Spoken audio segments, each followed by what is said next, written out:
Selamat sore ibu-ibu. Puji Tuhan ya, kita semua dalam keadaan sehat dan kita mau berbakti kepada Tuhan, kita mau beribadah, kita mau bawa persembahan korban syukur kita kepada Tuhan. Mari kita semua bangkit berdiri, kita angkat pujian Saat Ku Masuk ke Hadirat-Mu.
Bagimu Allah yang mulia.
kita bersatu dalam doa.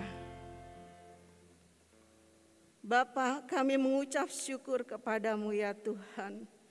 Kalau sore hari ini berkat kemurahan, kebaikan, penyertaan Tuhan, kami boleh ada lagi di sore hari ini Tuhan, dalam Ka'bah-Mu yang kudus Tuhan. Kami bersyukur Bapa. Tidak ada yang dapat kami persembahkan kepadamu untuk membalas kebaikan-Mu Tuhan.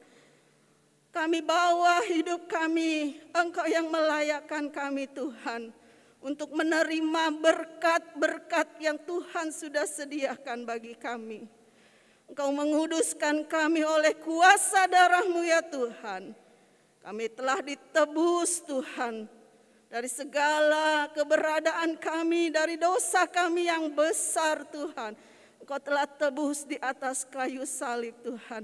Dan sore hari ini kami mau naikkan syukur kami kepadamu ya Tuhan. Kami bawa Tuhan persembahan syukur kami, puji-pujian kami Tuhan. Mari Tuhan, Engkau mengurapi setiap hati kami, setiap mulut kami Tuhan, sehingga mulut dan hati kami boleh menjadi satu paduan yang menyukakan hati Tuhan. Puji-pujian yang kami naikkan untuk pengagungan, hormat dan kemuliaan nama-Mu saja Tuhan. Terima kasih Tuhan Yesus, berkatilah, urapilah pemimpin puji-pujian, Ibu Elia dan para singer, pemain musik, kami semua Tuhan menjadi satu simfoni yang menyukakan hati Tuhan, yang berbau harum Tuhan, yang Engkau terima, Engkau tersenyum ketika kami menaikkan puji-pujian Tuhan, dan Engkau memberkati kami. Engkau tahu keberadaan kami, Engkau akan memberkati kami Tuhan. Di tengah-tengah puji-pujian, kuasa-Mu bekerja Tuhan. Saat kami mendengarkan firman-Mu, juga roh Tuhan bekerja, mengurapi kami semua Tuhan, teristimewa mengurapi hamba-Mu. Terima kasih Tuhan. Beberapa ibu-ibu yang masih dalam perjalanan, Engkau tuntun tibakan sampai di tempat ini dengan selamat. Begitu juga mungkin yang berada di rumah Tuhan mengikuti ibadah secara online, Tuhan Engkau juga melawat dan memberkati. Terima kasih Tuhan, kami undang roh Tuhan ada di tengah-tengah kami, mengurapi kami semua. Dan kami mau mulai ibadah kami pada sore hari ini dengan mengucap syukur di dalam nama Tuhan Yesus Kristus. Kami mulaikan ibadah kami. Haleluya, haleluya. Amin. Puji-pujian kami serahkan pada Ibu Elia.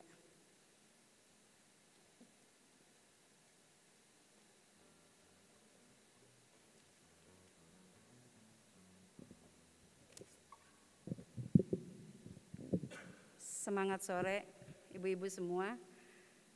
Selamat berbakti di dalam kasih Kristus. Kita bersyukur pada Tuhan sampai hari ini Tuhan menolong kita, memberikan kebebasan kepada kita supaya kita tetap ada di dalam benangnya Tuhan, tetap beribadah, memuji dan memuliakan nama Tuhan. Kita naikkan pujian, saya undang kita bangkit berdiri. Kita naikkan pujian kita yang pertama hari ini, hari yang telah dijadikan Tuhan, disambung dengan bersuka-suka di dalam Tuhan.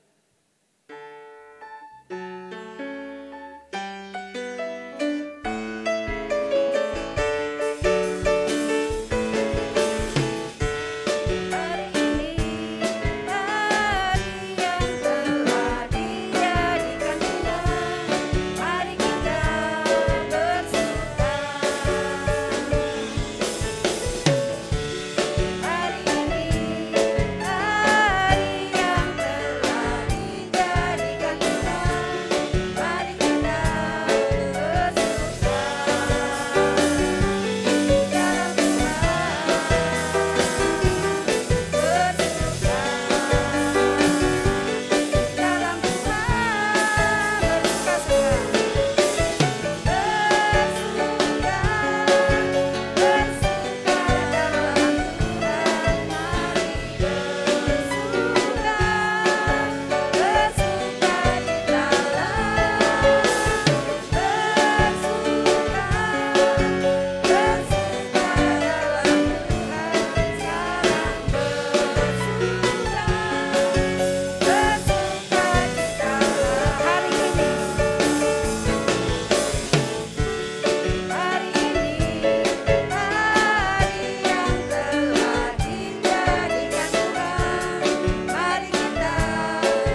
Kita bersyukur kepada Tuhan.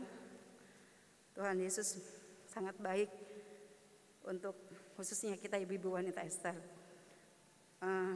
Setiap ada masalah, dia tidak pernah melepaskan tangannya.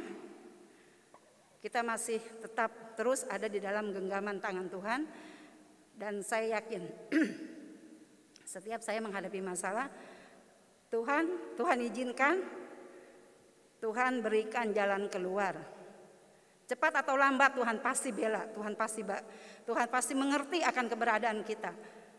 Saya setiap ada masalah saya belajar berlutut, Tuhan cerita begini. Tapi satu hal Tuhan, saya pegang janji firman-Mu, kalau Tuhan tidak akan pernah melepaskan tangan saya. Tuhan izinkan itu terjadi supaya saya lebih sehat, saya lebih kuat, saya lebih sabar. Mari ibu-ibu saya undang kita bangkit berdiri, kita naikkan pujian, dia tak pernah lepaskan tanganku, disambung dengan lagu ku jatuh cinta padanya dan hanya Yesus, hanya Yesus, hanya Yesus.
Kekasih jiwa kita ya ibu-ibu, tempat kita mengadu, tempat kita menaruh harap kepadanya. Kita akan menjalankan persembahan, kita naikkan pujian, kasihnya seperti sungai.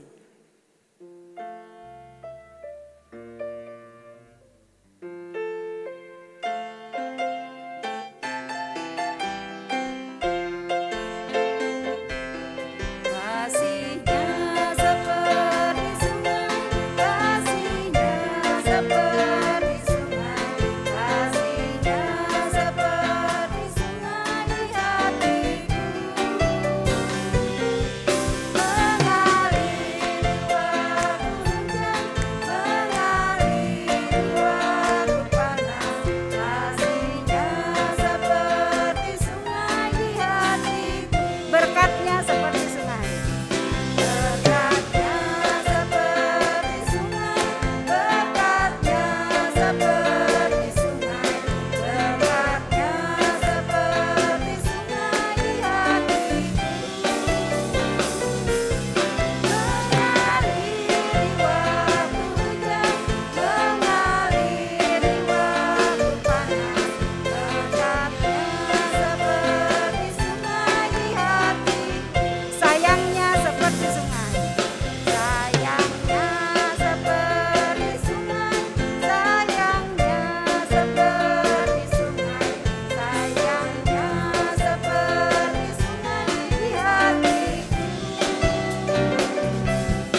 kasih ya ibu-ibu buat persembahannya. Tuhan pasti balas berlipat kali ganda. Kita akan naikkan pujian Bapa lembutkanlah hatiku. Kita sama-sama belajar lagu ini ya ibu-ibu. Kita berterima kasih kepada Tuhan Yesus. Kita mohon Tuhan bentuk hidup kita, bentuk hati kita, supaya kita boleh menjadi saksi. Tidak usah jauh-jauh, di tengah-tengah keluarga kita dulu. Waktu minggu lalu, yang waktu Ci Sofi ingatkan Natal, Pendeta Ishak Tulus taruh 2 orang, saya 3, sosok saya, yang 2-nya anaknya cici saya. Saya perhatiin beberapa hari ini, padahal dia yang anak cici saya itu masuk Muslim, nggak disangka, terus dia sekarang istrinya menderita cancer dan dia sering nanya sama saya, dia terus nanya karena pengalaman suami saya, kok Ii bisa tenang, kok Ii kayaknya enjoy aja, kalau Oe takut gitu kan dicerita. Waduh, kesempatan. Terus kalau di dalam keluarga itu saya terus kirim selamat pagi, gambar-gambar Tuhan Yesus. Terus dia mulai nanya, bantu doa ya ibu-ibu. Waktu beberapa tahun yang lalu, sekitar 4 tahun yang lalu, saya minta doa supaya anak koko saya Alvin, fanatiknya bukan main, tapi dia sekarang sudah ikut Tuhan, puji Tuhan, meskipun beda agamanya, gerejanya, tapi saya bersyukur. Nah sekarang nih dia mulai nanya-nanya, saya mau ke sana besoknya, kan tinggalnya di Jakarta ya, di Kampung Bebek. Saya coba ajak Yohan, adanya Samuel, ayo Yohan kita ke sana. Masih takut, soalnya keadaannya masih begini. Oh nanti aja. Puji Tuhan. Mungkin Terry juga tahu ya dari Samuel, kalau istrinya sekarang stadium 2, dia merasa takut hari-hari, setiap hari di rumah sakit terus. Kata dia gini. Sebenarnya kesempatan ya ibu-ibu, tolong saya supaya saya dikasih hikmat sama Tuhan, supaya dia mulai sekarang nih kalau kirim-kirim biasa kan gambar Buddha, gambar Jilaihut, selamat paginya. Sekarang dia nggak tahu entah dari mana dia gambar kata-kata firman Tuhan. Saya percaya Tuhan Yesus satu kali kelak akan rebut dia. Namanya Pengwi ya ibu-ibu, anak cici saya. Dia sering japri. Dan dia kena COVID varian Delta tuh dari tahun yang lalu sampai saat ini dia masih berobat. Masih berobat terus. Kasihan sih sebenarnya, anaknya baik. Terus saya percaya Tuhan tolong keluarga ini supaya dia, apalagi adik-adiknya Bihong, saya puji Tuhan banget, Bihong udah percaya Tuhan Yesus dan dia diberkati, dia boleh jalan-jalan ke Amerika kemana-mana. Pengwi, kamu lihat perbedaan orang yang percaya sama Tuhan sama yang belum percaya sama Tuhan tuh beda. Lihat deh Bihong, enak kan hidupnya, damai meskipun sederhana, anaknya sayang. Dia bisa jalan-jalan kemana-kemana, iya kata dia, pelan-pelan aja, nggak harus langsung dibaptis. Kenal Tuhan tuh nggak langsung dibaptis. Dia juga heran, saya juga sama ya ibu-ibu ya, saya sangat bersyukur, berterima kasih pada Tuhan. Kalau saya ingat dulu, kalau saya ketemu teman saya Anita, anaknya Toko Varia itu, kalau ketemu jalan-jalan saya bareng sama dia sampai saat ini masih nanya, gue mah heran ya, lu kok lu bisa jadi orang Kristen. Saya tuh akrab sama dia, jemput bantai apa-apa selalu sama dia. Tapi saya juga lagi ngedoain dia ya supaya tenang. Badannya sekarang kurus, benar teman saya si Anita itu, kurusnya banyak. Terus ayo lu mah ya sehat aja gini ya tak. Saya sering kirimin juga banyak deh, pokoknya lebih dari 2. Tuhan tolong setiap ada yang nanya saya kirim itu firman Tuhan, biar Tuhan saja sendiri yang membentuk teman-teman saya Anita, Pengwi dan istrinya. Saya percaya satu kali kelak seperti doa saya untuk Alvin, sekarang Alvin sudah setia mengiring Tuhan. Kita belajar lagu Bapa Lembutkanlah Hatiku.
Kita akan mendengarkan sebagian dari kebenaran firman Tuhan.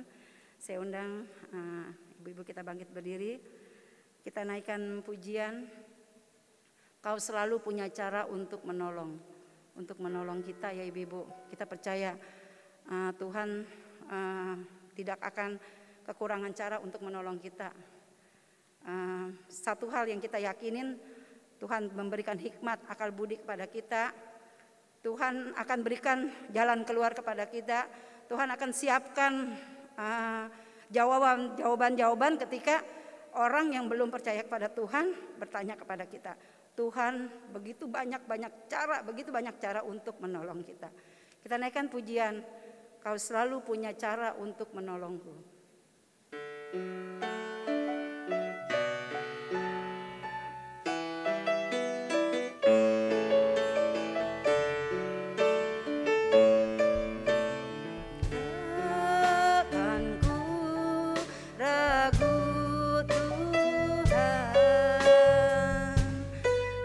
Hanya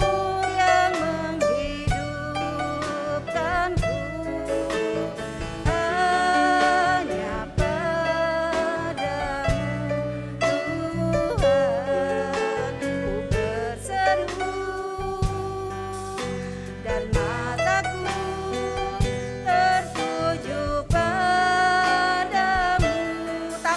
ragu.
Benar Tuhan,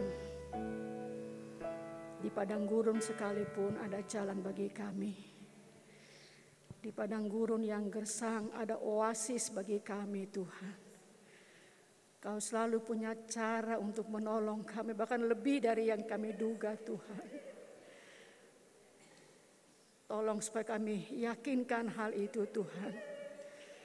Kami yakinkan pertolongan-Mu Tuhan. Kami yakinkan campur tangan-Mu Tuhan. Kami yakinkan Tuhan mau pakai kami sebagai alat-Mu. Kami mulai menginjil. Waktunya sekarang Tuhan. Dan begitulah yang Tuhan kerjakan. Tuhan taruh kami di keluarga besar kami. Supaya kami dapat menjadi terang yang bercahaya bagi mereka. Terima kasih buat kuasa-Mu yang hebat. Terima kasih buat janji penyertaan-Mu untuk kami menjangkau jiwa-jiwa. Tuhan terima kasih. Kami percaya kalau satu orang diselamatkan, maka seisi keluarga kami pun akan diselamatkan. Akan diselamatkan Tuhan. Pakai kami sebagai alat-Mu Tuhan Yesus. Tidak sia-sia Injil diberitakan, tidak sia-sia sabda-Mu disampaikan bertalu-talu buat kami. Maka Roh Kudus yang bekerja bagi kami ya Tuhan, memakai kami sebagai alat-alat-Mu yang hebat dalam tangan-Mu. Betapa eloknya kaki pemberita Injil. Terima kasih. Terimalah puji-pujian kami, sempurnakan dengan kasih-Mu yang besar itu. Dan tolong Ibu Elia dalam pergumulan untuk memenangkan keluarga besarnya. Kami percaya Tuhan, kami percaya Tuhan. Kasih-Mu tidak pernah dibatasi oleh apapun. Kau pakai Ibu Elia secara khusus untuk menjadi saksi yang hidup. di tengah-tengah keluarga besarnya. Apa yang dia alami dulu yang mungkin begitu membuat dia bertanya, di manakah Tuhan? Tapi setelah dia menjalaninya, orang-orang boleh melihat dia begitu tenang.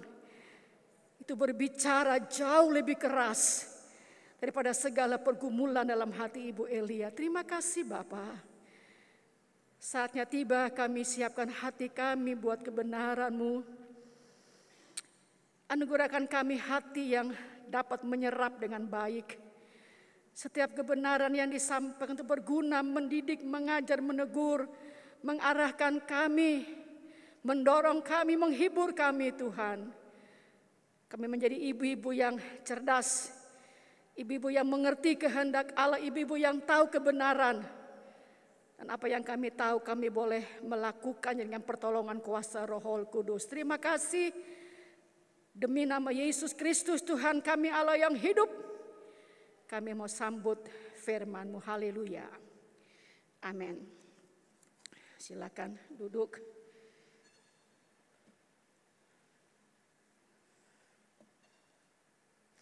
Selamat sore ibu-ibu, salam sejahtera. Saya bersyukur kepada Tuhan, kita minggu lalu sudah dapat melakukan ibadah ucapan syukur ulang tahun kita yang ke-53, walaupun itu mengalami penundaan selama 1 bulan. Semuanya boleh berjalan dengan pertolongan Tuhan. Pada seluruh pengurus, panitia ulang tahun yang sudah dapat bekerja dengan penuh kesatuan hati, dengan penuh sukacita, tanpa hitung-hitungan. Setelah saya lihat, setelah pulang dan beberapa hari saya lihat foto-foto ibu-ibu sekalian, saya ngomong begini, iblis cemburu melihat kemesraan kita bersama. Amin ibu-ibu. Melihat bagaimana kita boleh hidup satu dengan yang lain dalam satu kesatuan. Saya ngomong dengan foto-foto yang saya lihat, saya katakan iblis kamu cemburu, kamu lihat bagaimana Roh Allah mempersatukan kami. Pertahankan ini ibu-ibu terus, jauhkan hal-hal yang tidak penting. Yang kita mau capai adalah siapkan diri kita untuk menjadi alat dalam tangan Tuhan. Ya, khotbah Natal, katakan kita mesti menginjil kapan? Sekarang. Kemarin pun dikatakan kapan waktunya? Ya sekarang kita mau lakukan ya. Hari ini kalau kita mendengar suara Tuhan, jangan keraskan hatimu. Kita membuka Alkitab kita bersama. Di dalam Kitab Kejadian, pasal yang ke-49, kita berdiri. Kita baca dulu ayat ini.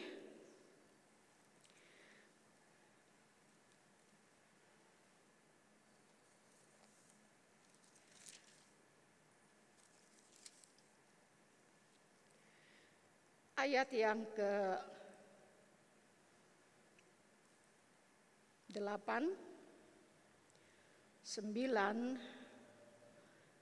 10. Sudah, kita baca bersama-sama. 2, 3. Yehuda, engkau akan dipuji oleh saudara-saudaramu. Tanganmu akan menekan tengkuk musuhmu. Kepadamu akan sujud anak-anak ayahmu. Yehuda adalah seperti anak singa. Setelah menerkam, engkau naik ke suatu tempat yang tinggi, hai anakku. Ia meniarap dan berbaring seperti singa jantan atau seperti singa betina. Siapakah yang berani membangunkannya? Tongkat kerajaan tidak akan beranjak dari Yehuda, ataupun lambang pemerintahan dari antara kakinya, sampai dia datang yang berhak atasnya, maka kepadanya akan takluk bangsa-bangsa. Terima kasih dan silakan duduk. Ibu-ibu, hari Minggu kemarin, seksi acara panitia Paskah menayangkan sebuah video pendek. Masih ingat isinya ibu-ibu? Apa isinya? Tentang apa ibu-ibu?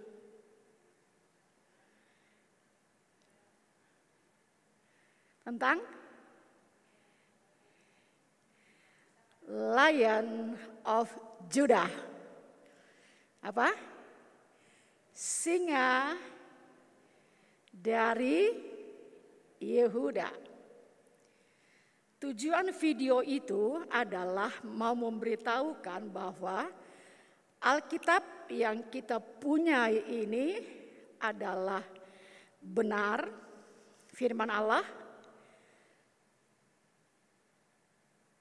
Bukti nubuat dari kejadian ini, dan nanti kita akan lihat paralelnya di Wahyu.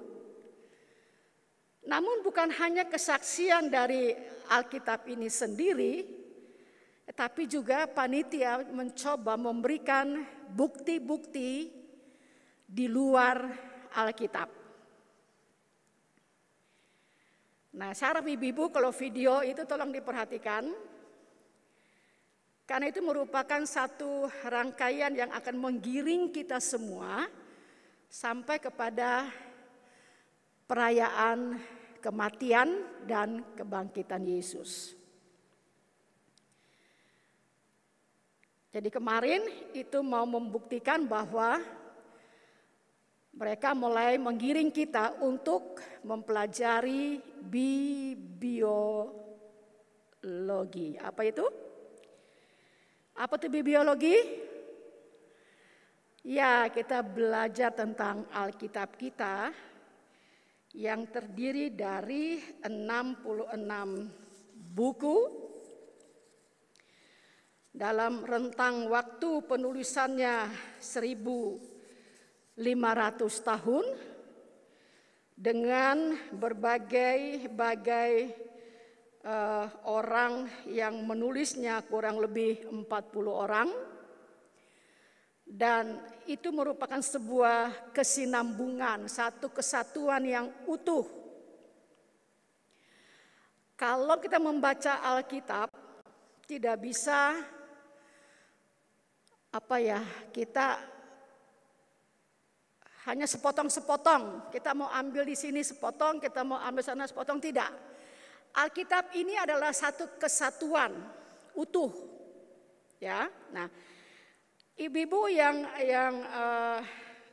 kita punya Alkitab seperti ini, kita dibantu dengan catatan kaki, ya. Umpamanya ayat yang tadi kita baca, itu dia dihubungkan kemana? Kalau ibu-ibu download di HP ini, maka ada tanda bintang di bawah ayat itu. Yang kalau ibu-ibu klik, itu akan terhubung dengan ayat yang berkesinambungan, ayat yang paralel. Jadi ada sebuah kesatuan. Nah, kalau ibu-ibu buka handphone atau ibu-ibu lihat di bawah catatan kaki, itu Kejadian 49 ayat 9 itu paralelnya kemana? Bilangan 24 ayat 9, Perjanjian Baru. Ya, begitulah kalau ibu-ibu belajar. Ya, sekalipun kita ibu-ibu yang banyak kerepotan, ya kecuali ibu-ibu yang sudah sekolah Alkitab, ini bukan hal yang baru. Tapi bagi ibu-ibu yang tidak mengenyam pendidikan khusus sekolah Alkitab, yang tidak diberitahu, saya sebagai ibu gembala mesti memberitahu kepada ibu-ibu bahwa bila ibu-ibu baca Alkitab menggunakan begini, perhatikan di bawahnya ada yang namanya catatan kaki. Atau ibu-ibu sekali lagi download di sini, ibu-ibu bisa lihat ada gambar bintang ya di ujung daripada ayat itu. Ibu-ibu klik, nanti di situ akan terhubung dengan ayat yang paralel dengan ayat itu, sehingga ibu-ibu menjadi cerdas. Nah, tolong Ibu Cicin yang saya sampaikan tadi. Perjanjian Lama itu tersingkap dalam Perjanjian Baru. Jadi apa-apa yang ditulis dalam Perjanjian Lama itu kadang-kadang kita nggak ngerti. Ini mau larinya kemana? Ini ngomong tentang siapa, tentang tema apa, tentang bagaimana. Tapi itu akan disingkapkan dalam Perjanjian Baru. Perjanjian Baru itu tersembunyi dalam Perjanjian Lama. Maksudnya apa? Apa-apa yang dinubuatkan dalam Perjanjian Lama itu nanti diungkapkan dalam Perjanjian Baru. Nah, seperti apa yang kita baca tadi, ya, tongkat kerajaan tidak akan beranjak dari Yehuda. Atau Yehuda itu sebagaikan singa atau anak singa yang menerkam. Lalu paralelnya kita cari di mana? Wahyu 5 ayat yang kelima. Itu berbicara tentang siapa? Apakah hanya berbicara tentang Yehuda saja? Atau ini merupakan kata-kata nubuat daripada Yakub? Pada waktu Yakub di saat tuanya memanggil seluruh anak-anaknya dan memberkati mereka.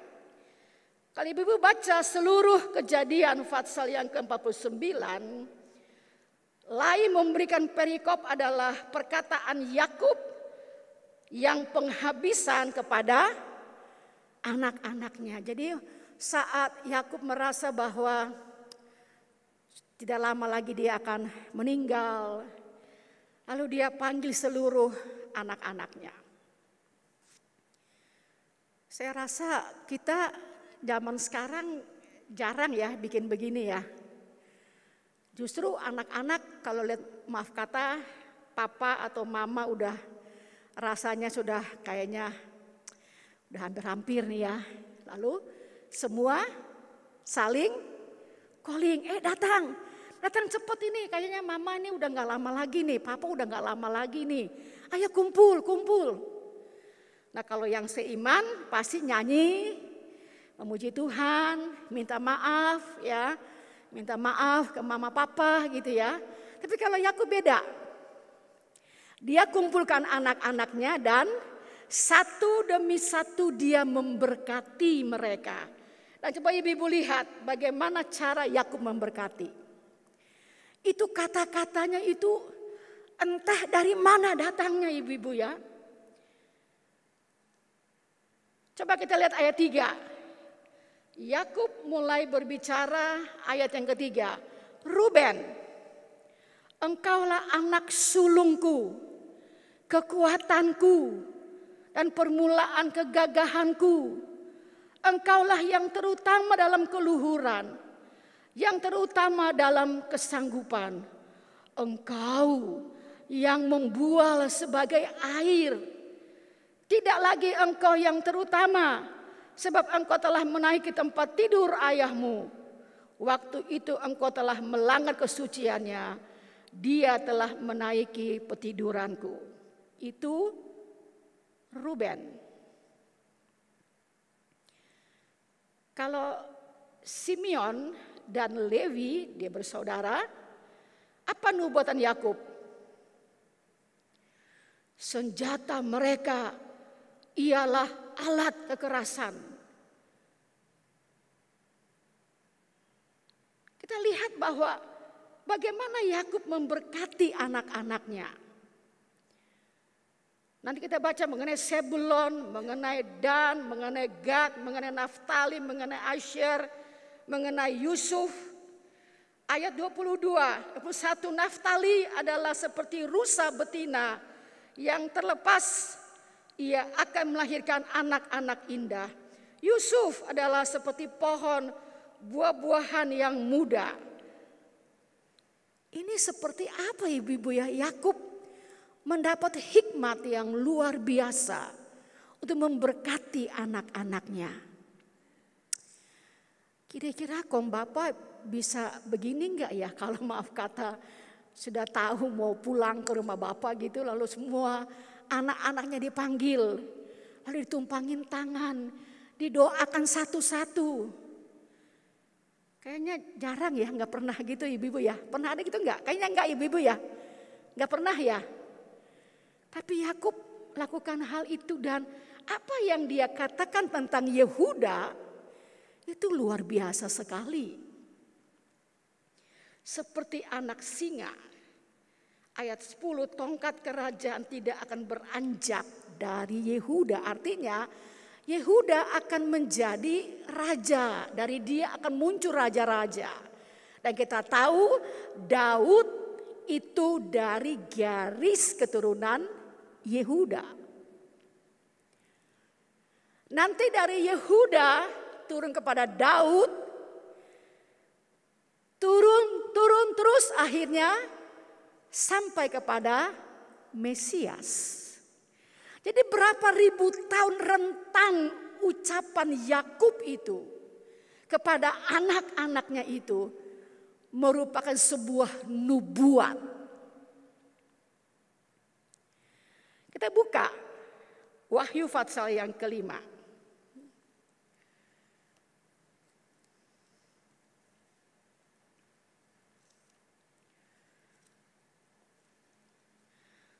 Tolong Ibu Ros bacakan.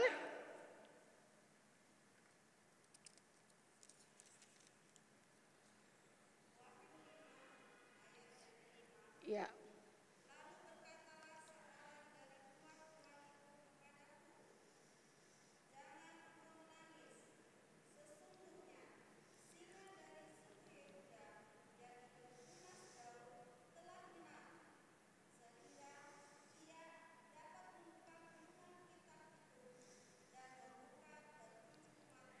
Ya, haleluya, terima kasih. Yesus mendapat gelar, mendapat sebutan singa dari suku Yehuda. Dan itu yang diucapkan Yakub ribuan tahun sebelum itu. Dahsyat sekali. Jadi Alkitab kita ini tidak boleh sepotong-sepotong diambilnya. Tapi ada satu benang merah yang saling terkait satu dengan yang lain. Seperti yang saya ucapkan tadi, perjanjian lama itu disingkapkan dalam perjanjian baru. Apa yang diucapkan oleh Yakub kepada anak-anaknya, istimewa kepada Yehuda tentang tongkat kerajaan, itu berkesinambungan ke perjanjian baru. Dalam Wahyu pasal yang kelima, waktu Yohanes mendapat sebuah penglihatan yang begitu indah dan sangat luar biasa.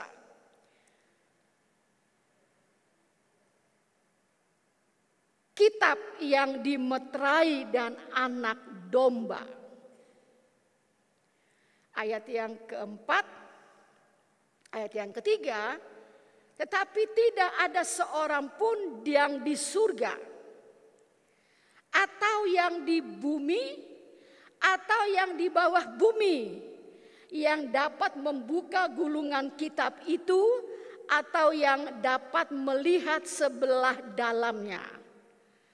Maka menangislah aku dengan amat sedihnya, karena tidak ada seorang pun yang dianggap layak untuk membuka gulungan kitab itu ataupun melihat sebelah dalamnya. Lalu berkatalah seorang dari tua-tua itu kepadaku, jangan engkau menangis. Ini sedang dicari siapa yang bisa membuka gulungan kitab itu. Karena ada rahasia Allah yang tertulis di situ yang mesti dibaca, yang mesti diumumkan. Tetapi di surga tidak ada seorang pun yang berlayak. Bahkan dibilang di bumi pun tidak ada, di bawah bumi pun tidak ada. Lalu siapa? Ini rahasia yang mesti dibukakan. Yohanes menangis dengan hati yang begitu sedih. Karena dia katakan, waduh, kalau rahasia Allah tidak dibukakan, bagaimana kita bisa tahu rencana Tuhan? Sementara Yohanes menangis, merasa siapa yang bisa membuka ini? Siapa orangnya? Yang ada di surga tidak ada seorang pun, yang ada di bumi juga tidak ada, yang di bawah bumi tidak ada juga. Sementara dia begitu sedih, dia begitu terharu, dia merasa ini penting, ini berita penting, jangan ditutup-tutupi, udah masanya dibuka. Lalu ada seorang dari tua-tua itu berkata kepada Yohanes, jangan engkau menangis.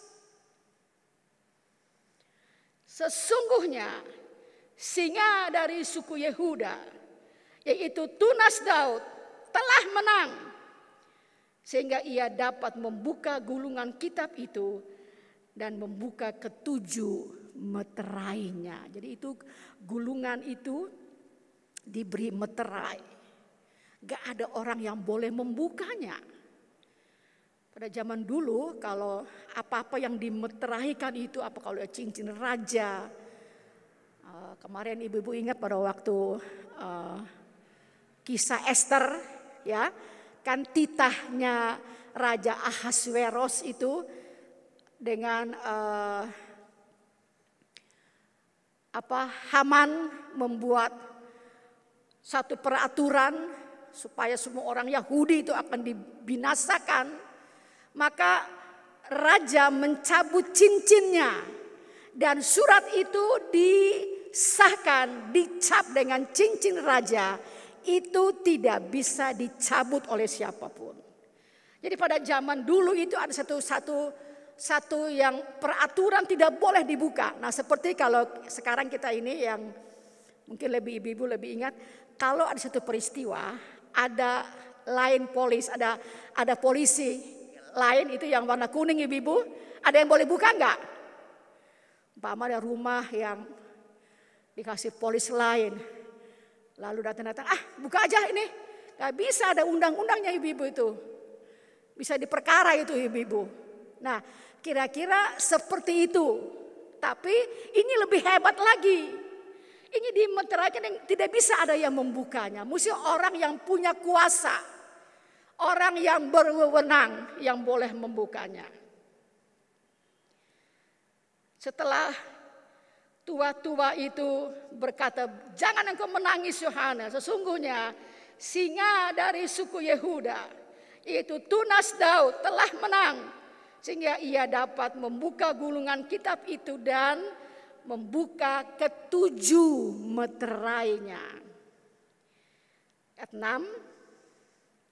Maka aku, Yohanes, melihat di tengah-tengah tahta dan keempat makhluk itu, dan di tengah-tengah tua-tua itu berdiri seekor anak domba seperti telah disembelih, bertanduk 7 dan bermata 7. Itulah ketujuh roh Allah yang diutus ke seluruh bumi. Lalu datanglah anak domba itu dan menerima gulungan kitab itu dari tangan dia yang duduk di atas tahta itu. Ketika anak domba itu mengambil gulungan kitab itu, tersungkurlah keempat makhluk dan ke-24 tua-tua itu di hadapan anak domba itu, masing-masing memegang satu kecapi dan satu cawan emas. Apa ibu-ibu? Apa ibu-ibu? Apa itu kemenyaan? Apa itu kemenyaan? Iya, tadi kita jam 12 kita badan pengurus berdoa walaupun di rumah masing-masing. Saya merasa bahagia sekali bisa berdoa tadi. Doa orang-orang benar, doa ibu-ibu badan pengurus itu ditampung. Kalau Daud katakan air mataku ditampung dalam kirbatmu, sebuah tempat dari kulit gitu ya. Lalu ini cawan emas yang penuh dengan kemenyaan. Kemenyaan itu sesuatu yang dibakar, menimbulkan bau. Ya seperti di pasar lama tuh sering kali kan bakar itu kan ya. Bakar tuh lalu dia terbakar lalu ada asapnya gitu ya. Itu merupakan lambang kemenyaan, itu melambangkan doa orang-orang kudus. Doa wanita Ester, doa saya, doa pengurus wanita Ester. Bagaikan dupa yang berbau harum yang dibakar naik ke hadirat Tuhan. Jadi ibu jangan berhenti berdoa, jangan malas berdoa, jangan menunda untuk berdoa, jangan punya alasan untuk tidak berdoa. Karena doa itu naik ke hadirat Tuhan bagaikan kemenyan yang dibakar. Amin ibu-ibu. Sini udah mulai ada yang kendor berdoa. Ada yang mulai malas berdoa. Ada yang enggan berdoa. Ya mari kita mesti banyak berdoa. Oke, jadi itu merupakan sebuah kesinambungan. Singa dari Yehuda itu adalah nubuat tentang Yesus. Jadi dinubuatkan oleh Yakub tentang Yehuda yang mempunyai tongkat kerajaan. Yesus adalah raja. Dia raja damai. Dalam Kejadian tadi dikatakan sampai yang berhak itu datang. Sampai yang berhak itu datang. Yehuda mempunyai tongkat kerajaan. Tapi nanti sampai yang berhak itu datang. Siapa yang berhak itu datang? Yesus dia yang berhak. Dialah Raja Damai, Raja Salem itu. Makanya dalam kitab Wahyu dikatakan bahwa hanya dia yang layak membuka gulungan kitab itu. Pada waktu tua-tua itu bilang singa dari Yehuda. Tapi yang Yohanes lihat, yang mengambil kitab itu, yang mengambil gulungan itu, singa apa bukan? Siapa? Anak domba yang kelihatannya sudah pernah disembelih. Siapa itu? Yesus. Dialah anak domba yang disembelih di Kalvari. Di bukit Golgota dia disembelih. Dan itu merupakan tanda di surga. Dia mengulurkan tangannya dan saya tahu pasti tangannya itu berlobang. Dulu waktu ada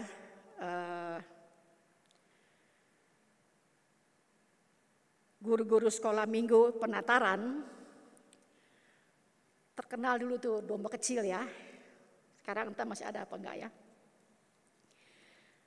Pembawa acara bilang begini kepada guru-guru sekolah minggu. Coba dijawab. Tanda apa yang ada di surga saat ini, tapi tanda itu dibuat di bumi? Mikir ya, tanda apa ya? Tanda apa yang dibuat di bumi, tapi sekarang ada di surga? Tanda apa kira-kira? Ada yang bisa jawab? Mikir. Gak ada yang bisa jawab. Nyerah katanya. Lalu kata yang membawakan acara seminar itu, tanda yang dibuat di bumi dan sekarang ada di surga adalah tanda paku. Apa ibu-ibu? Tanda paku, tanda tangan Yesus yang dipaku dan di kaki yang dipaku itu ada di surga. Sebagai bukti bahwa dosa itu telah dibayar. Seperti 2 minggu yang lampau saya katakan, dosa itu, dia katakan tetelestai, artinya hutangku dan hutangmu yang banyak itu sudah dibayar lunas oleh Yesus. Karena itu muliakanlah Allah dengan tubuhmu. Berhiaslah, berpakaianlah, modislah untuk kemuliaan Tuhan. Karena kita sudah dibayar lunas. Yang berhak atas kita adalah Tuhan, bukan diri kita sendiri. Boleh ibu-ibu modis, silakan. Tapi ingat, tubuh kita sudah dibayar lunas dan bukan milik kita, tapi milik daripada Allah. Ya. Nah, tua-tua itu bilang, jangan kamu menangis. Nanti singa dari Yehuda itu akan mengambil dan membuka gulungan itu. Tetapi yang maju bukan singa, tetapi domba. Domba yang apa? Yang kelihatannya sudah tersembelih. Itu tanda yang tidak bisa diganggu gugat yang ada di surga. Membuktikan bahwa dosa telah ditebus. Kata Yohanes Pembaptis, lihatlah anak domba Allah yang menghapus dosa dunia. Kembali kepada apa yang seksi acara bawakan, mau membuktikan kepada kita bahwa Alkitab itu benar. Dari segi arkeologi, artinya orang-orang yang menyelidiki sesuatu tentang sejarah. Dulu saya juga pernah kuliah arkeologi, cuma 1 semester ya. Mendapatkan banyak mengenai penemuan-penemuan. Arkeolog mereka menggali tempat-tempat yang bersejarah dan mendapatkan banyak hal sebagai bukti bahwa apa dulu yang dulu pernah terjadi itu memang benar-benar ada. Apa yang saya mau bawa sore ini ibu-ibu? Menegaskan kepada kita, panitia Natal seksi acara mau menegaskan kepada kita bahwa Alkitab yang kita punya ini benar. Ya. Sekali lagi, Alkitab yang kita punya ini benar. Ada sebuah situasi di mana ada orang-orang tertentu, mereka datang kepada Alkitab kita ini, mencari-cari sesuatu di sini, mengorek-ngorek sesuatu di sini, mencocok-cocokkan sesuatu di sini, tetapi mereka tidak mendapatkan apa yang mereka cari. Lalu mereka bikin satu statement begini bahwa Alkitab ini sudah dipalsukan. Karena apa yang mereka cari tidak ada di sini. Itu ibu-ibu yang ngerti pasti ngerti ya. Mereka cari ada nama tertentu yang mesti ada di sini. Mereka cari nyerempet-nyerempet. Tapi nggak ketemu. Atau mereka bikin untuk menemukan itu. Mereka ambil ayat-ayat tertentu dalam kitab Kidung Agung lah, kitab Yohanes lah. Yang menubuat tentang seseorang lah. Tetapi tidak menemukan secara nyata nama itu. Lalu mereka bilang, Alkitab orang Kristen itu telah dipalsukan. Jangan percaya. Nah, panitia Paskah akan mendorong kita, membawa kita, mengingatkan kita lagi bahwa Alkitab yang kita pegang ini benar. Walaupun yang pertama-tama ditulis itu sudah memang tidak ada. Karena dulu kan bukan seperti sekarang. Dituliskan di atas lempengan, atas papirus, di atas kulit binatang. Jadi yang kita punya adalah salinan dari yang aslinya. Tapi isinya tidak berubah. Nah, kalau begitu ibu-ibu, kalau kita tahu bahwa Alkitab kita itu benar, dapat saya bacakan di sini kepada ibu-ibu sekalian. Yesus juga saya pernah khotbahkan ini, pernah mencela orang-orang Farisi, orang-orang Yahudi, karena mereka membaca Alkitab itu tetapi tidak mau datang kepada Yesus. Kita tahu semua orang Yahudi adalah satu bangsa di mana Allah percayakan firman itu. Jadi ini Allah pilih orang Israel sebagai penyambung lidah Allah kepada bangsa-bangsa lain. Tuhan memberi firman kepada orang Israel, tata cara ibadah, bagaimana menyembah Allah yang hidup, supaya orang Israel ini menyampaikan kepada bangsa-bangsa lain. Tetapi orang Israel gagal untuk melakukan hal itu. Nah, kita baca dulu satu ayat di dalam Injil Yohanes pasal yang kelima, ayat yang ke-39. Kita melihat bahwa Alkitab kita ini benar, Alkitab kita ini sangat luar biasa, yang harusnya kita membacanya dengan penuh antusias, dengan bersemangat, dengan memberi waktu yang cukup, menyiapkan waktu yang cukup untuk membaca Alkitab. Jangan sampai ibu-ibu melalaikan tugas ini. Yohanes 5 ayat 39. Sama-sama kita baca, 2, 3. Kamu menyelidiki kitab-kitab suci, sebab kamu menyangka bahwa olehnya kamu mempunyai hidup yang kekal. Tetapi walaupun kitab-kitab suci itu memberi kesaksian tentang aku, namun kamu tidak mau datang kepadaku untuk memperoleh hidup itu. Tidak salah kita menyelidiki kitab suci.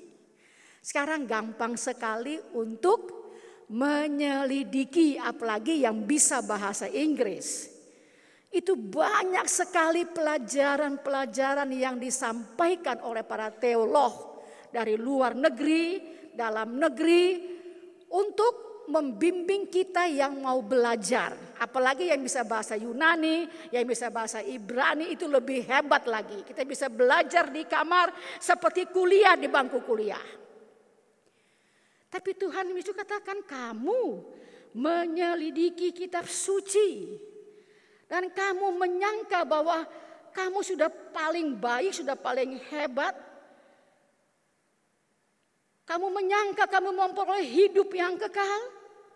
Walaupun kitab-kitab suci itu memberi kesaksian tentang aku, namun kamu tidak mau datang kepadaku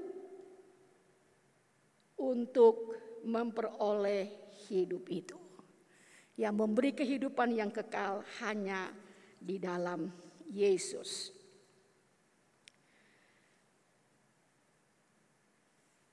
Rasul Yakobus menggambarkan Alkitab itu sebagai cermin atau kaca. Tadi kemarin ibu-ibu berapa kali di depan kaca? Ya, mungkin garis alis ya, atau pakai eyeshadow, pakai maskara gitu ya.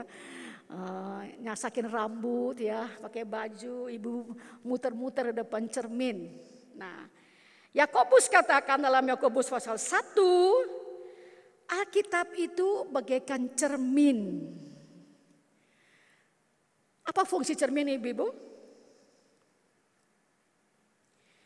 Kita baca deh ayat itu ibu-ibu ya. Alkitab itu bagaikan cermin. Yakobus 1, Ibu Lani Herman baca, ada di belakang sana. Ibu Lani Herman bacakan Yakobus 1 ayat 23 dan 24.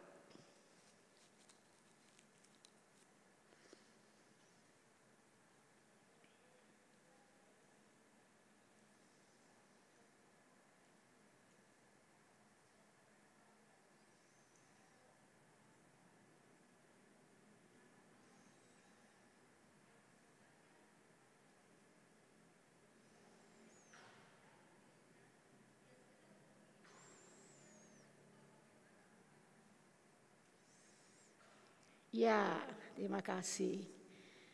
Yakobus memberitahukan tentang bagaimana sikap kita mendengar dan melakukan firman Tuhan. Ya. Sebab jika seorang hanya mendengar firman saja dan tidak melakukannya, ia adalah seumpama seorang yang sedang mengamat-amati mukanya yang sebenarnya di depan cermin. Baru saja ia memandang dirinya, dia rasa udah pas, ini rambutnya udah rapi, ini alisnya udah rapi, bedaknya udah cocok, semuanya udah pas, ya. Baru saja ia memandang dirinya dan dia bilang, sudah pas, cakep, cocok, baik, rapi, manis, indah, ya. Ia sudah pergi atau ia segera lupa bagaimana rupanya. Betul ibu-ibu? Masih ingat gak wajah ibu-ibu sekarang? Ya udah lupa ya, tadi di depan cermin udah oke. Siapa tahu tadi ibu-ibu ke situ terpa angin, sasaknya udah bongkar, ya rambutnya udah miring ya. Atau alisnya tadi ibu-ibu nyanyi, nangis, ibu-ibu sapu udah kesini alisnya, bisa aja begitu kan. Firman Tuhan bagaikan cermin supaya kita bisa ngaca ibu-ibu, ya. Walaupun di rumah kita punya banyak cermin, tetapi tidak menolong. Firman Tuhan adalah cermin. Saya baca sebuah buku yang mengatakan begini, bagaimana kalau Alkitab tidak ditulis? Ini seorang dari Amerika yang menulis buku itu. Bagaimana kalau Alkitab tidak pernah ditulis? Dan memang beberapa orang menghendaki supaya Alkitab jangan ditulis. Ataupun sudah ditulis jangan dibaca. Tidak salah, kemarin ada yang ngomong atau saya dengar atau bagaimana, ada Indonesia menurut survei minat baca itu sangat rendah. Kok tidak salah hanya 30%. Beberapa tahun yang lalu beberapa toko buku di Tangerang, tapi satu persatu gulung tikar. Betul ibu-ibu? Betul ya? Karena menurut survei minat kita itu minim sekali untuk baca.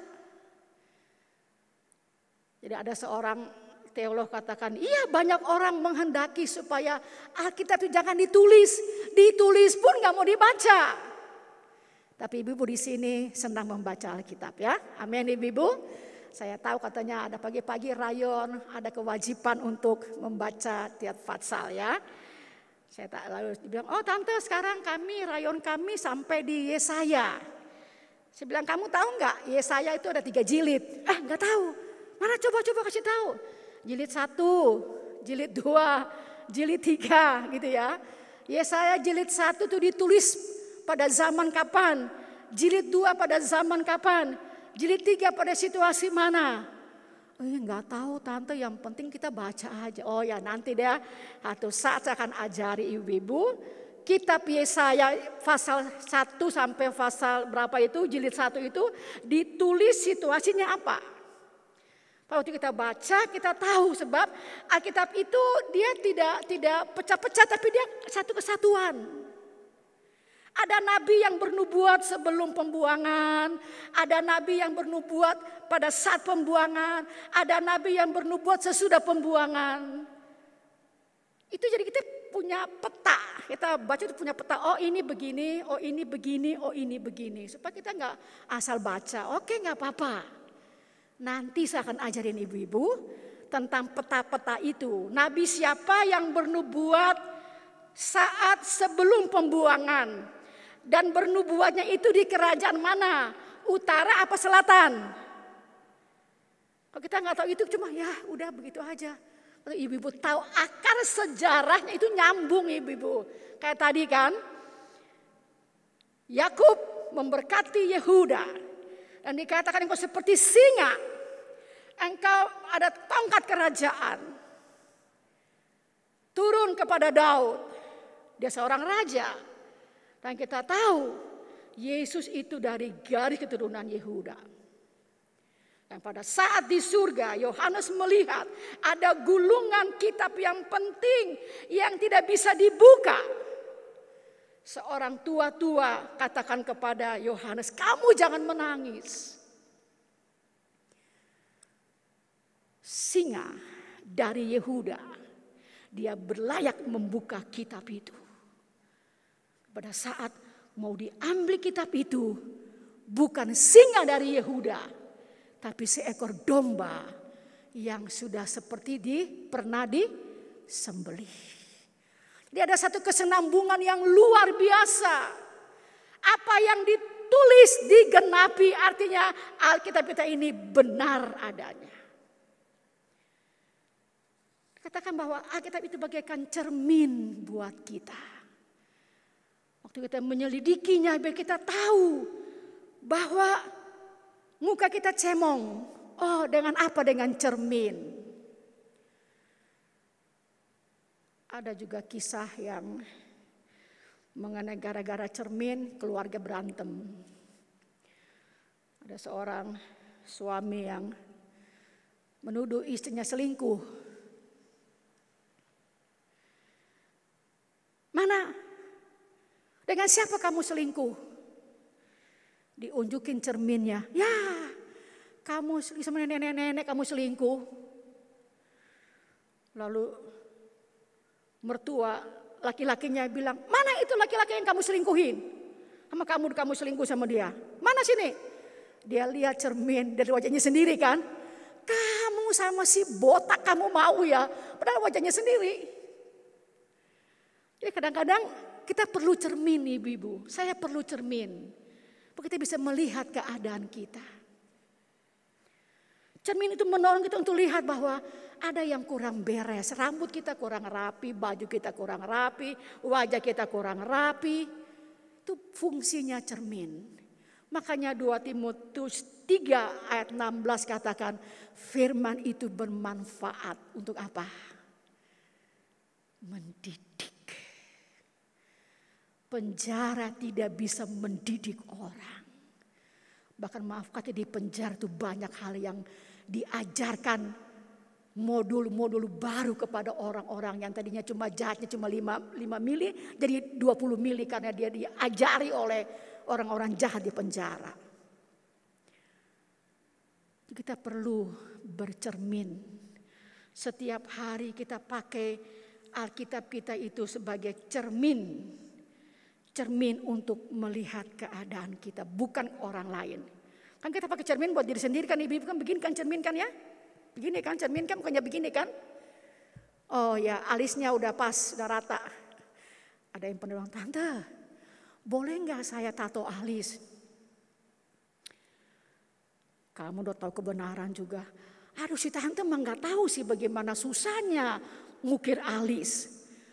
Udah ngukir sebelah kiri udah pas, sebelah kanannya mencong. Hapus lagi tante, mah gak tahu sih.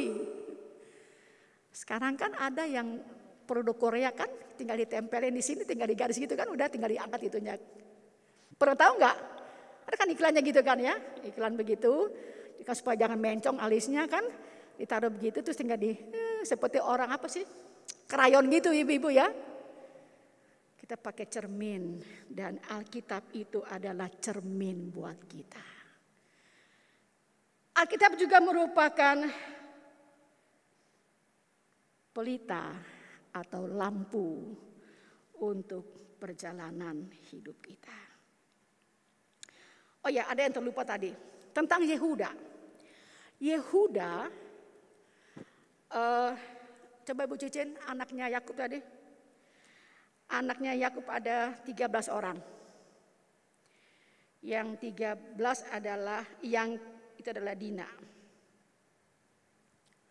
Ada Ibu Cicin? Ya. Anak-anak Lea adalah Ruben, Simeon, Lewi, Yehuda, Isakar, Zebulon, dan Dina. Berapa tuh anaknya? 1, 2, 3, 4, 5. Berapa ibu-ibu? 7. Ya. Silpa hambanya Lea, Gad dan Asyar. Bilha hambanya Rahel itu Dan dan Naftali.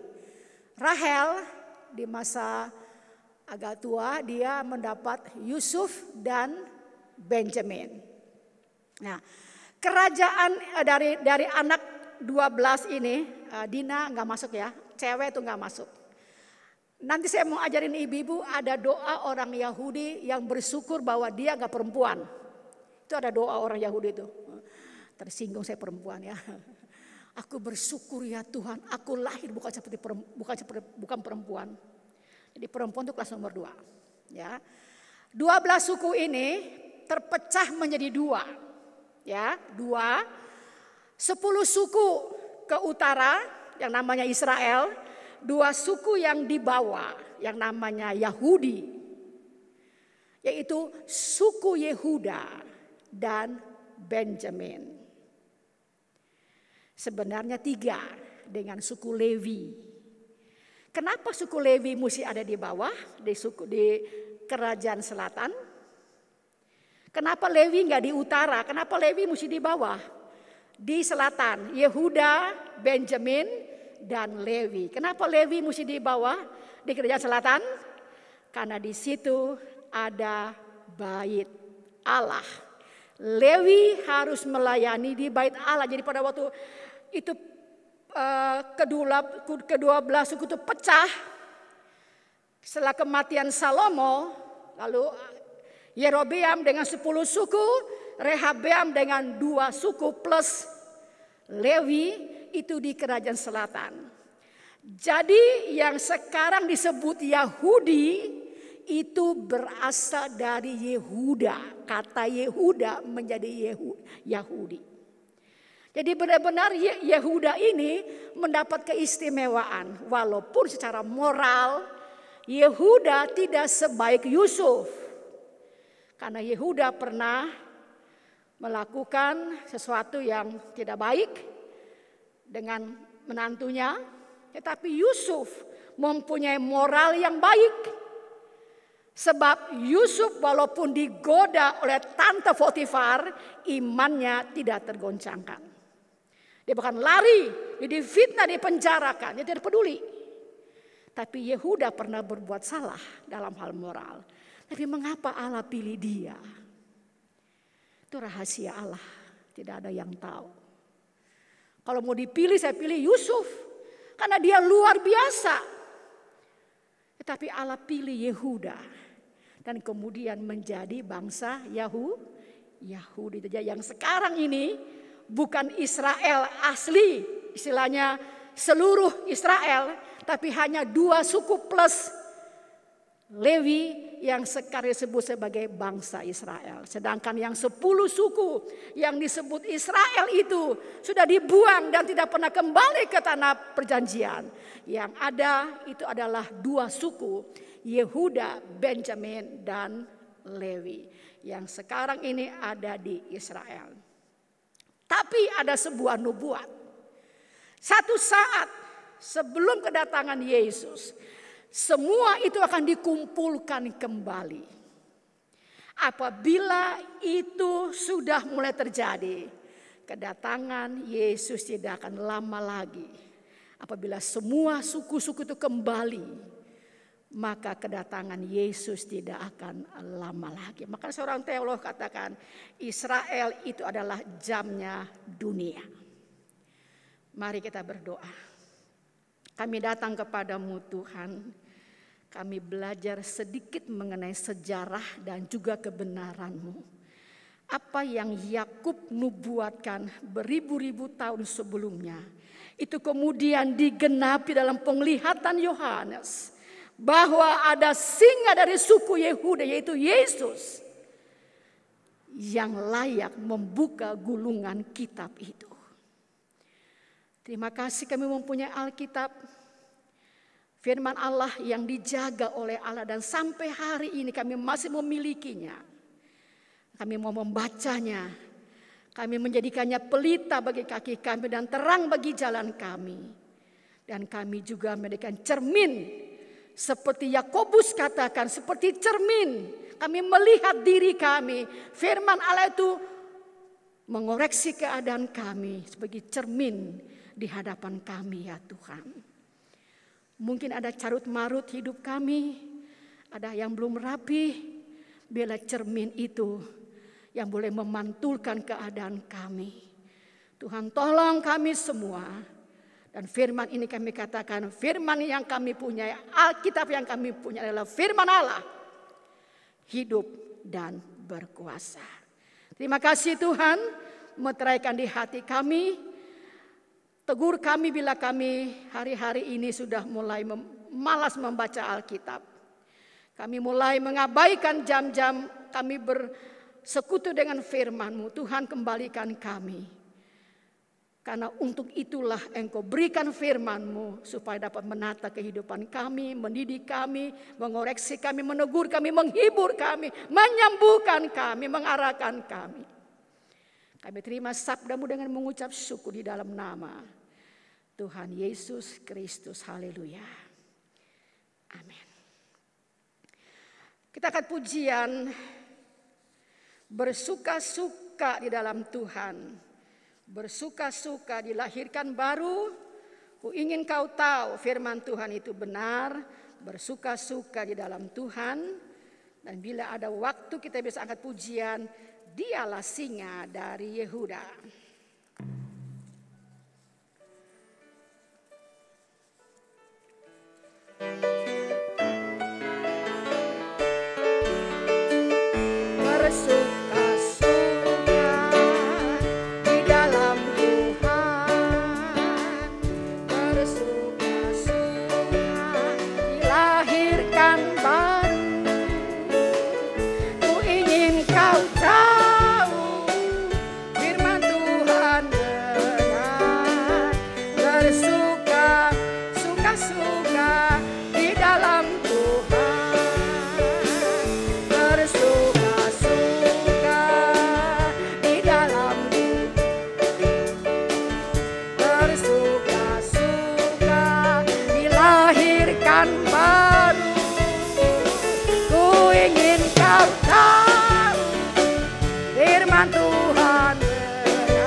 Coba nyanyi lagu Dialah Singa dari Yehuda, ada miring-miring nadanya ya.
Keselamatanku,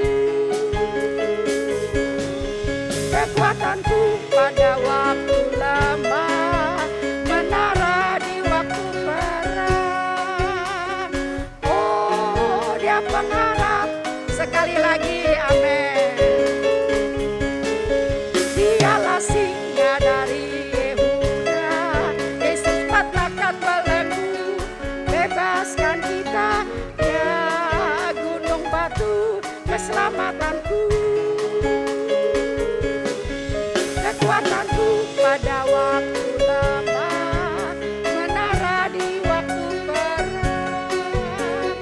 Oh, dia pengharap, sekali lagi dialah singa dari Yehuda, dialah singa dari.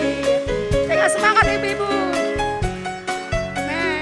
bebaskan kita, ya gunung batu.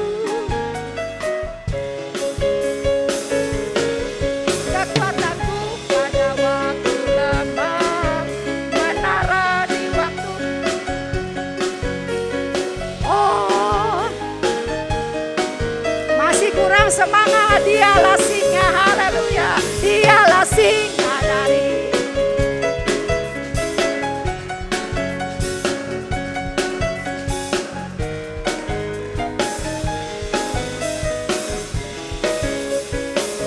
Amin.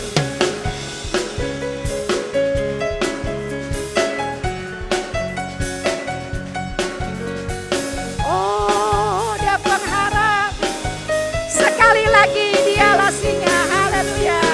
Dialah singa dari. Siapa dia? Yesus, haleluya.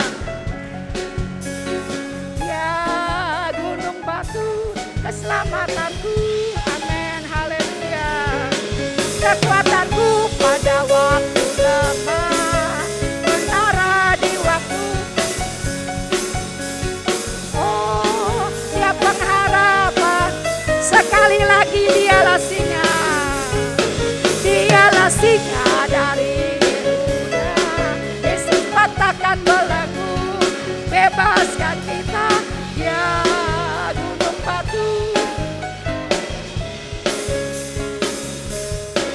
Kekuatanku pada waktu lemah, menara di waktu perang. Oh, dia pengharapan umatnya.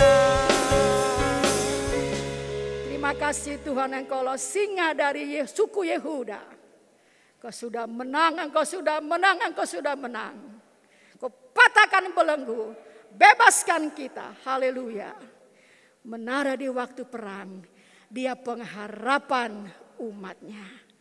Terima kasih Tuhan Yesus.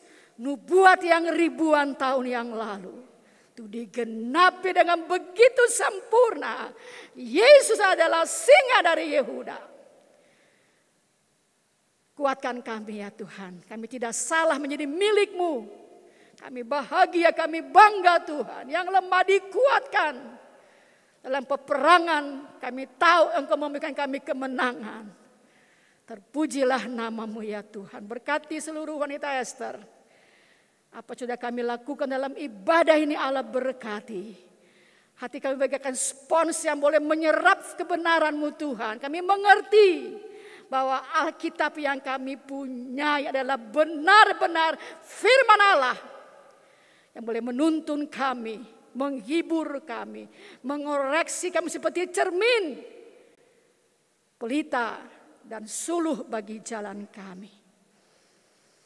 Anugerahkan kami kerinduan yang dalam Tuhan untuk menyelidiki firman-Mu, dan kami datang kepadamu dengan pertobatan. Dan pakai kami sebagai alat dalam tangan-Mu ya Tuhan. Terima kasih. Berkati kami semua dalam usaha, pekerjaan, rumah tangga, pendidikan, usaha, dan seluruh rencana-rencana kami serahkan dalam tangan-Mu. Kekuatan-Mu, sukacita-Mu melimpah atas kami.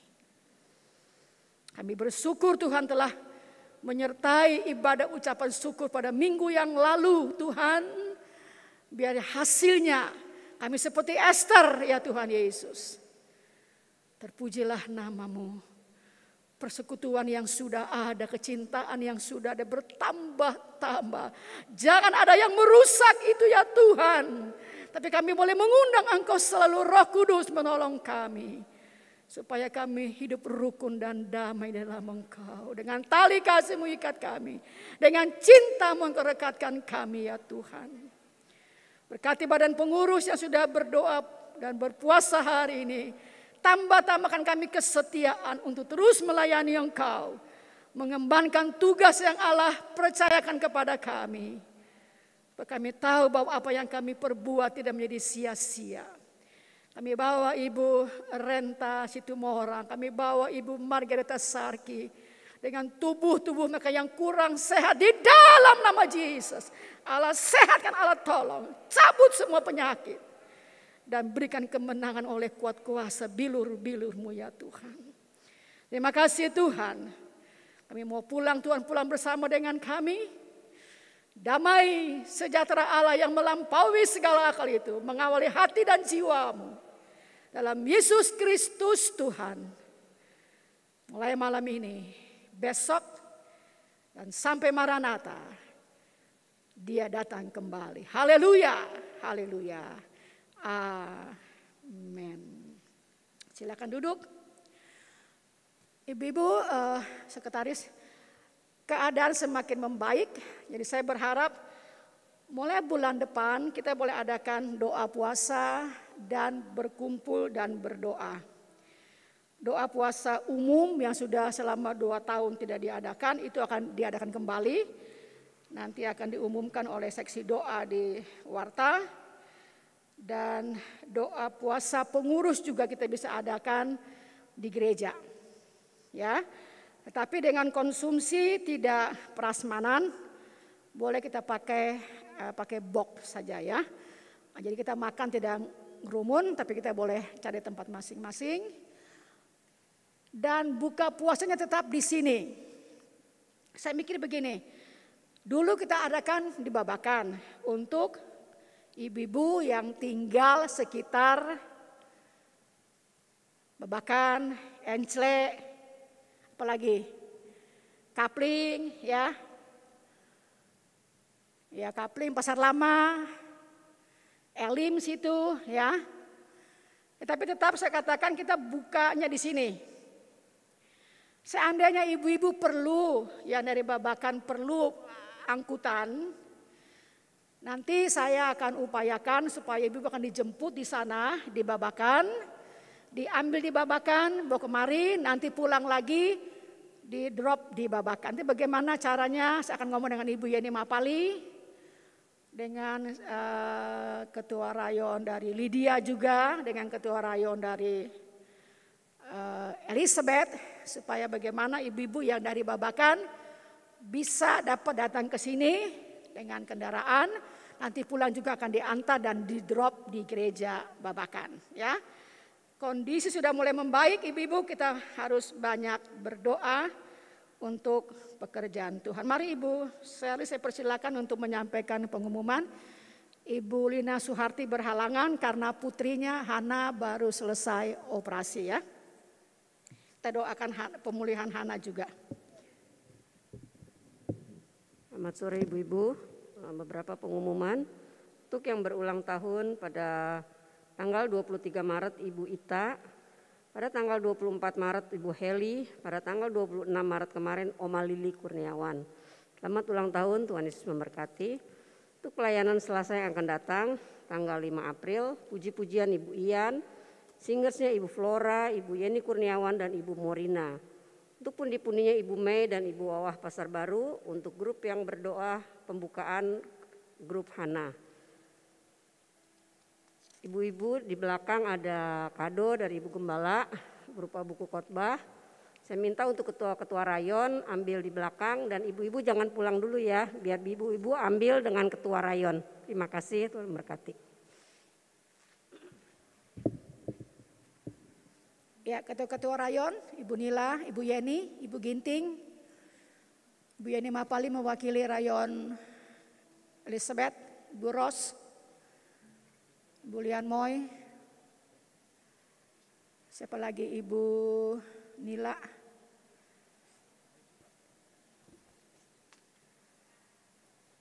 rayon Lydia, rayon Hana, rayon Deborah, rayon Ripkah, Ada Ibu Yani, ada Ibu Penilau. Ya silakan diwakilkan ya. Ibu jangan beranjak dulu, nanti ketua rayon bagi di tempat. Buku catatan khotbah supaya setiap khotbah ibu-ibu catat ya. Selamat malam, selamat pulang, Tuhan berkati. Terima kasih kepada pemain musik, Pak Jupri, Bapak Febri Ginting, Ibu Ita dan Yonatan, live streaming Ibu Cicin, Pak Tommy, Ibu Terry. Tuhan berkati semua pelayanannya, ibu-ibu juga Tuhan berkati semuanya.